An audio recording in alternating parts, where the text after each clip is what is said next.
जीवाला सांगतात याल तरी यावे लागे अवघे माझ्या मागे मागे आज देतो पोट भरी तुझे म्हणाल तो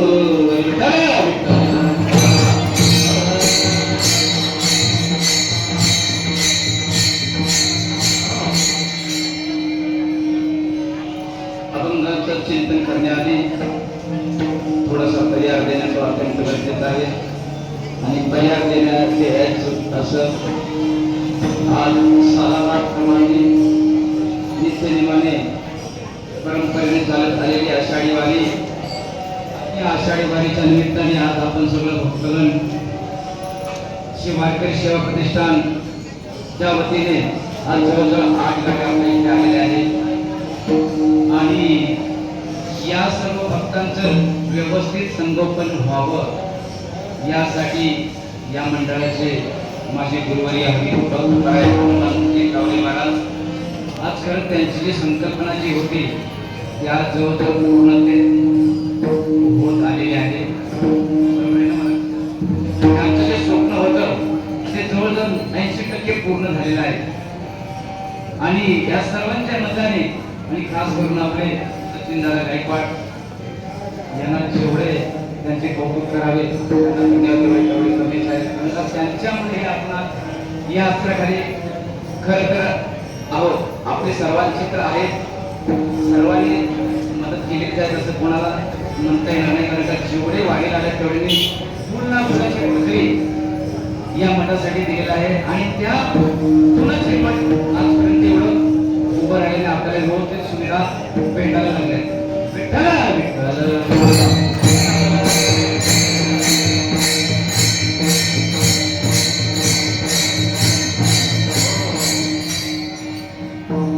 अभंग आहे जगद्गुरु तुकोबरायांचा. याल ते यावे लागे अवघे माझ्या मागे आज देतो पोट भरे तुझे म्हणाल तो. खरं म्हणलं तर आज आजची सेवा माझी नव्हतीच. काय आपले आमचे महाराज होते पाचशे महाराज त्यांचे काय त्यांची सेवा माझ्या पदरात पडली. थोडंसं चिंतन आवड झालं कारण मी काळाचे कीर्तन फर्स्ट टाइमच करतोय आणि मला अचानक सांगितलं मी तरी काय करणार जेवढं माझ्या पद्धतीने होईल तेवढं मी अभंग सोडवण्याचा प्रयत्न करेन असं मी आपल्याला सांगतो.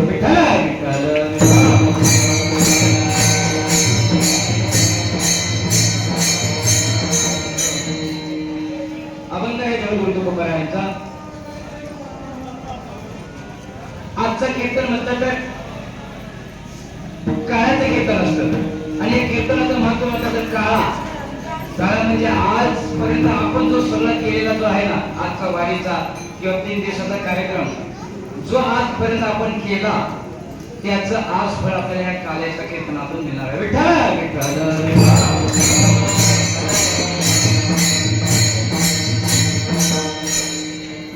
माझा जो आवाज पण बसलेला आहे त्यामुळे थोडा क्षमा मागतो मी. थोडासा स्वरमध्ये माझा थोडा फरक होतो. काळा म्हटलं तर आज आपण जो आज अट्टहासाने याच्यासाठी केला होता अट्टहास शेवट गोड आहे. आता जो आपला शेवटचा गोड होणार आहे कार्याच्या कीर्तनात होणार आहे. जगद्गुरु तुकोबराय सांगतात याल तरी यावे लागे अवघे माझ्या मागे मागे आज देतो पोट भरे तुझे म्हणाल तो. मग कार्याच्या कीर्तनात काय घ्यायचं कुठलं चिंतन करायचं. काळ्याच्या कीर्तनामध्ये कृष्णाने भगवंताने गोकुळाचे लीला केली त्याचं आपण आज काळ्याच्या कीर्तनातून सविस्तर मांडणार. मग काळा हा भगवंताने केला कुठं गोकुळामध्ये केला. आता तसं म्हणायला गेलं तर कृष्णाचं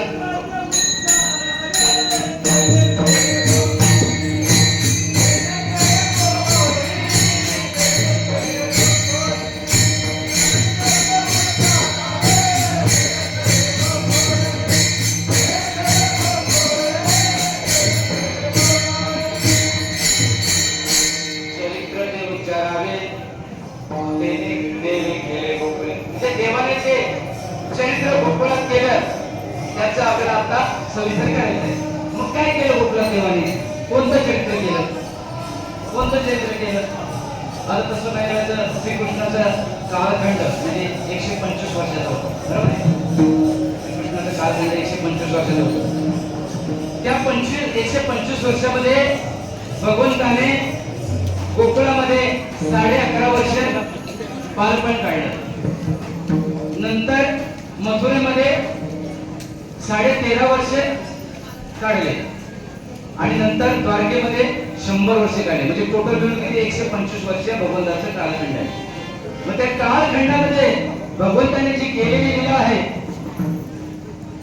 ती कोणती लीला? म्हणजे गोकुळात केली की मथुरेमध्ये केली की वृंदावनामध्ये केली? तसं म्हणायला गेलं तर लीला ही भगवंताची गोकुळात झालेली आहे. मग गोकुळी मग भगवंताने गोकुळामध्ये काय केलं? बालपण काढलं. मथुरेत तारुण्य काढलं. आणि मग द्वारका कुठे बांधली?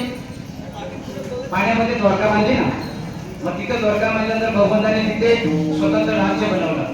तिथं स्वतःचं राज्य बनवल्यानंतर भगवंत सिंहासनी बसला.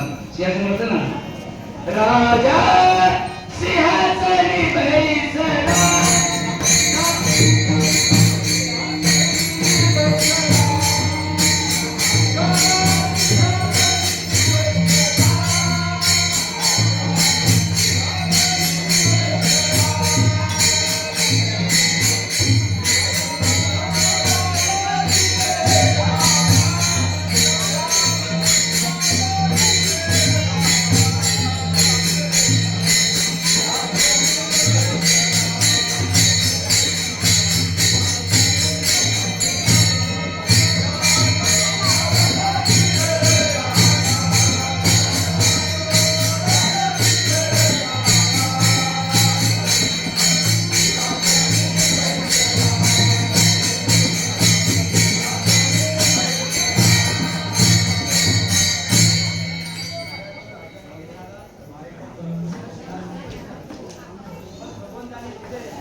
अशक्य वाटतं तुम्हाला काही खायला भेटत नाही का?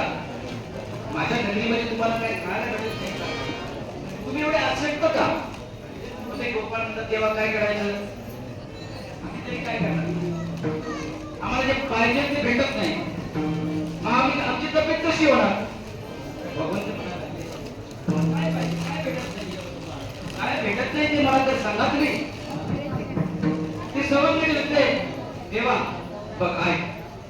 आम्हाला जे पाहिजे ते भेटत नाही. आम्हाला जे भेटतं ते फक्त ताक भेटतं. ताकाला ते आम्ही किती बळवान होणार? मग भगवंत श्रीकृष्ण म्हणाले मग हे सगळं दैव कोणी दाखवलं? 3 कोटी 3,600,000 गायी असतात गोकुळामध्ये त्यावेळेस. मग एवढ्या गायीचं दूध दही लोणी जातं कुठे? मग भगवान श्रीकृष्ण म्हणे याच्यावरती काहीतरी मला आता तातडीची मीटिंग बोलवली देवाने. तातडीची मीटिंग बोलवल्यानंतर सगळ्यांना ताकीद केली आजपासून आज आपल्या कोकणामध्ये एवढं दूध विकलं जातं, एवढं मोठे विकलं जातं, कशा कारणाने? आज आपण हा सगळा निर्यात कुठं व्हायचा? यमुनेला, मथुरेला व्हायचा ना. मथुरेला सगळं दूध विकून वगैरे व्हायचं. आता ज्याला विकायची सवय असते त्याला ती ठेवायची सवय असते का? नसते ना. माझ्या काही विषय आहेत का कोणाला? आहेत फोटोवरती करा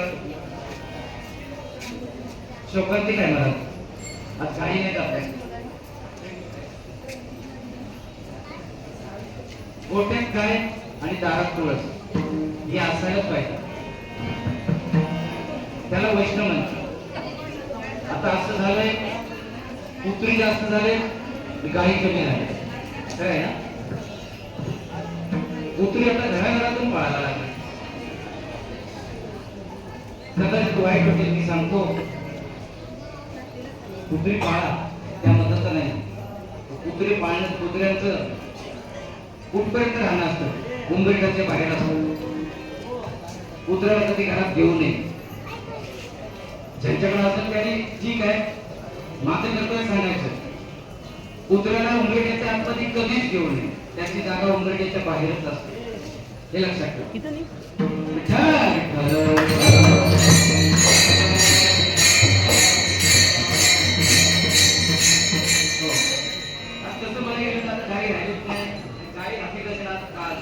गावच्या ठिकाणी घर पण राहिले सगळ्याने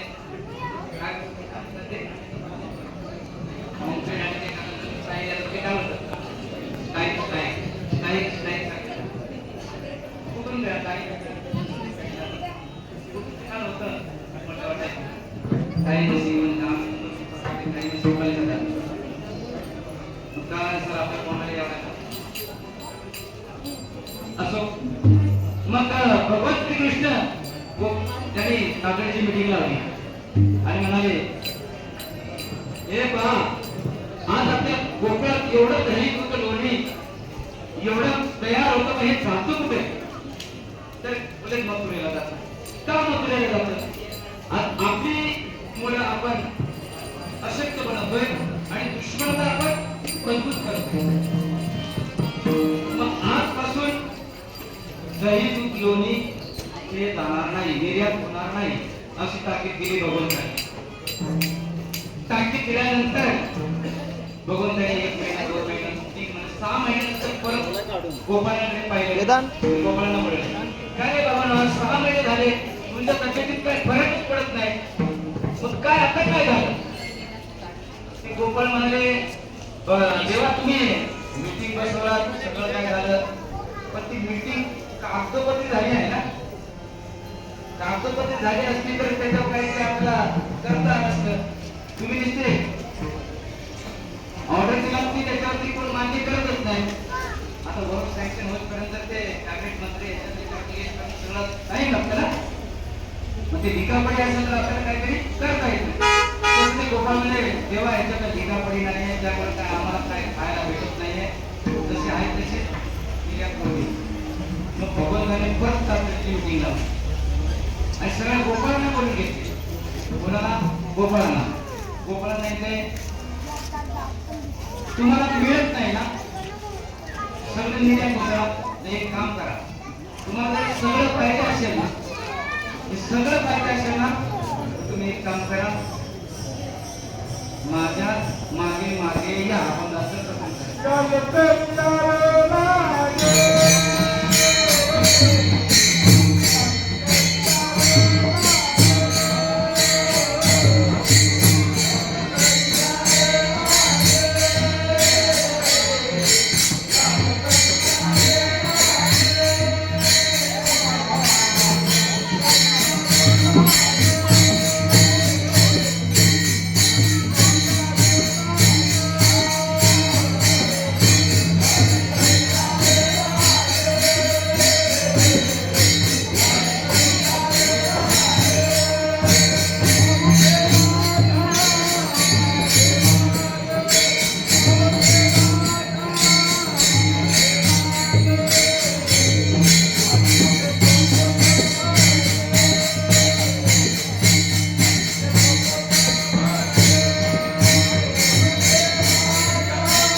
अवघे माझ्या मागे मागे.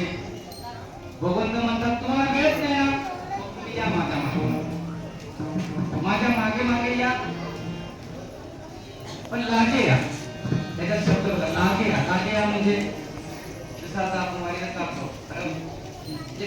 नंतर तुम्ही जोडत होतो चला चला या लवकर या लवकर तर मध्ये गॅप पडले तर दुसरे मध्ये घुसतात त्याला पुढे गेले त्याला मागं पुढे गेले काहीच नाही म्हणून बघून त्याला लागे या माझ्या मागे मागे या पण लागे या म्हणजे लागू जसं सांगताय तसं तुम्ही करा माझ्या मागे मागे या मग गोपाळ म्हणतात ठीक आहे तेव्हा तुम्ही म्हणता तुमच्या मागे मागे आम्ही आलो मग असं ते त्या गोपाळाचे एक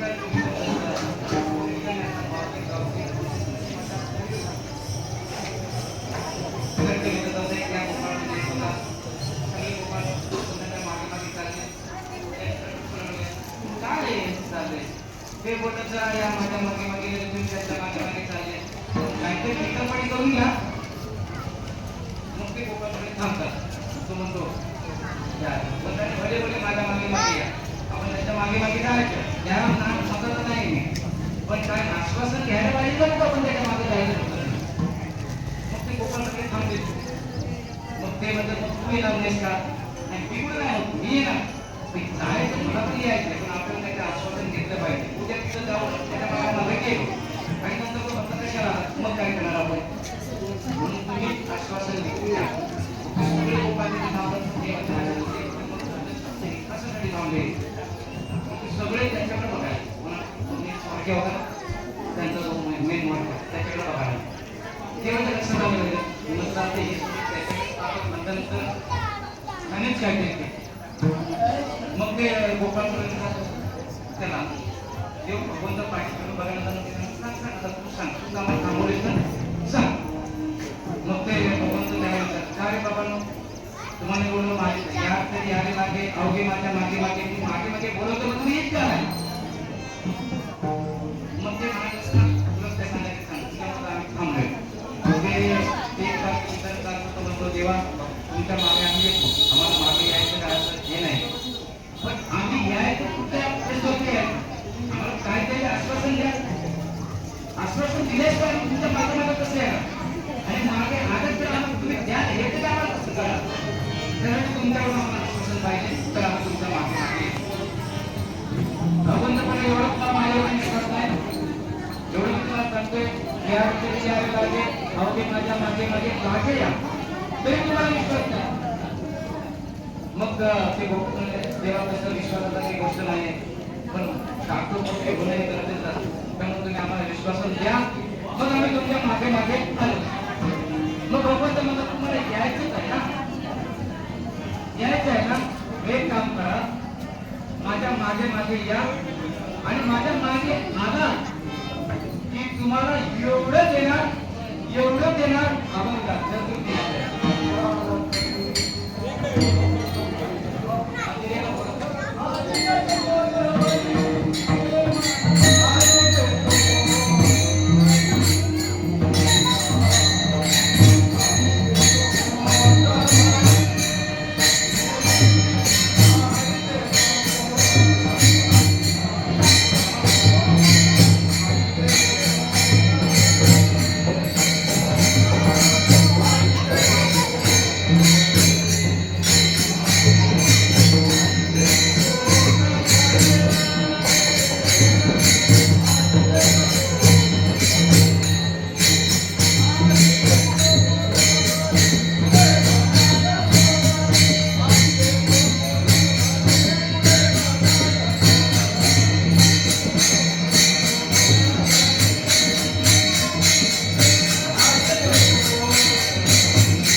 पोट भरत म्हणजे पोट भरत म्हणजे आपलं जेवण आपलं पोट झालं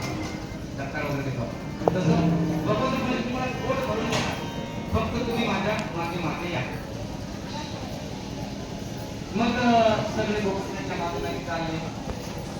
मागे मागे चालल्यानंतर मग आता काय, आता भगवंत देणार कुठलं, काय काढून देणार का? नाही, त्यांचं काढणार त्यांच्या मुलाला देणार. सगळ्यांना सवय घेऊन भगवंत या माझ्या मागे मागे आज भरून देणार. सगळे गोपाळ त्याच्या मागे मागे जातात. मागे मागे गेल्यानंतर उकळत जातात. मग ते येतात.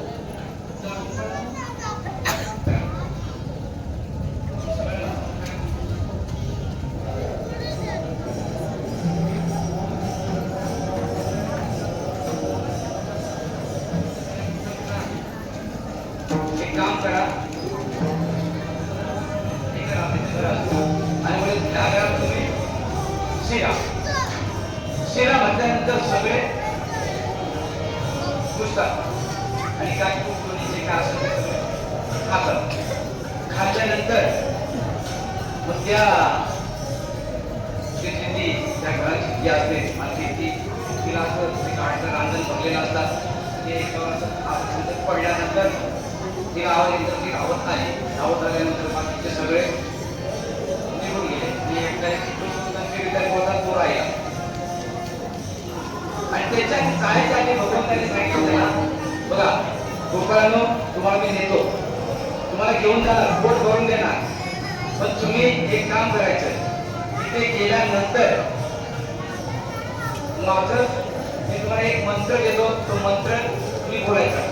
मंत्र जो बोलेल तो घरातून डायरेक्ट बाहेर येईल, आणि तो मंत्र बोलणार नाही तो बाहेर येणार नाही, असं भगवंतांनी आपण त्याला सांगितलेलं असतं. मग हे सगळे घरात घुसतात. पहिली दूध ताक लोणी जे खातात ते सगळे खातात. खाल्ल्यानंतर मग ते काय करतात, भगवंतांनी सांगितलेला मंत्र ज्याला बाहेर यायचे त्याने मंत्र बोलला की तो ऑटोमॅटिक बाहेर येईल. पण त्याचा जो करत तो म्हणतो काही खरं असेल का, मला तर नाही वाटत. तो बोलला मी नाही मंत्र म्हणत, बघू दे हे बाकीचे कसे काय जातात. ज्याने मंत्र म्हटले ते बाहेर आले आणि ज्याने मंत्र म्हटला नाही तो आतमध्ये राहिला. आतमध्ये राहिल्यानंतर ते ओळख जागी राहिली. जागी झाली तिने जे कोणामध्ये असं एक फांब होतं, ते फांबमध्ये असं त्याला एवढं सडकलं त्याला रक्त बोंबाळ करून टाकलं. मग त्याच्या लक्षात आलं भगवंताने आपल्याला सांगितलं होतं ते खरं होतं.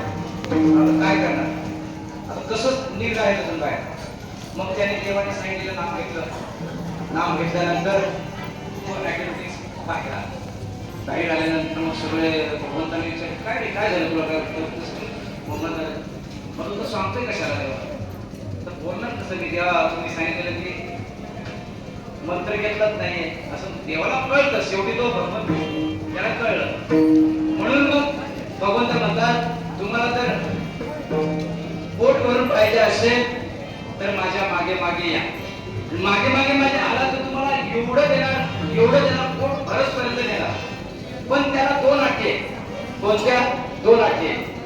दोन अटी जर तुम्ही पाळला तर तुम्हाला मी पुरे देणार. अभंगाचं तृतीय चरण